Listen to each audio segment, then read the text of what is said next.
কবিগুরু রবীন্দ্রনাথ ঠাকুর ভারতবর্ষকে স্বাধীনতা করার ক্ষেত্রে স্বাধীনতা সংগ্রামীদের উৎসাহ প্রেরণ করে গিয়েছিলেন বললেন মেয়র দীপক মজুমদার। শুক্রবার ত্রিপুরা তথ্য ও সংস্কৃতি দপ্তরের উদ্যোগে আগরতলা রবীন্দ্র কাননে কবিগুরু রবীন্দ্রনাথ ঠাকুরের জন্মজয়ন্তী উপলক্ষে রবীন্দ্রনাথের মর্মর মূর্তিতে মাল্যদান ও পুষ্পার্ঘ্য অর্পণ করে শ্রদ্ধা জানালেন আগরতলা পৌর নিগমের মেয়র দীপক মজুমদার। তিনি বললেন, রবীন্দ্রনাথ ঠাকুর ভারতবর্ষের স্বাধীনতা যুদ্ধের সময় পরাধীন ভারতবর্ষকে স্বাধীনতা সংগ্রামীদের যেমন উৎসাহ প্রেরণ করেছিলেন, আজকের দিনেও সারা ভারতবর্ষের অখণ্ডতা ও সার্বভৌমত্ব রক্ষার ক্ষেত্রে আমাদের ভারতবর্ষের সৈনিকরাও লড়াই করে যাচ্ছেন।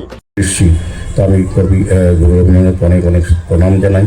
আজকের দিনে আমি বলবো যে রবীন্দ্রনাথ ঠাকুর যে স্বাধীনতার সময় স্বাধীনতার যুদ্ধে পরাধীন ভারতবর্ষ থেকে স্বাধীন করার ক্ষেত্রে স্বাধীনতা সংগ্রামীদের যেমন উৎসাহ প্রেরণ করেছেন, আজকে রবীন্দ্রনাথ সময়ও ওই সময় থেকে আজকে যদি ভারতবর্ষে দেখি, স্বাধীনতার পরেও সারা ভারতবর্ষের অখণ্ডতা এবং সার্বভৌম রক্ষার ক্ষেত্রে আমাদের দেশের সৈনিকরাও কিন্তু লড়াই করে যাচ্ছেন। আজকের এই শুভ দিনে আজকে রবীন্দ্রনাথকে যেমন স্মরণ করছি, শ্রদ্ধা করছি, ওনার স্মরণে প্রণাম জানাচ্ছি। পাশাপাশি আমাদের ভারতবর্ষের অখণ্ডতা সার্বভৌম রক্ষার ক্ষেত্রে আমাদের বীর সেনানীদের আমি অনেক শুভেচ্ছা এবং ধন্যবাদ জানাচ্ছি।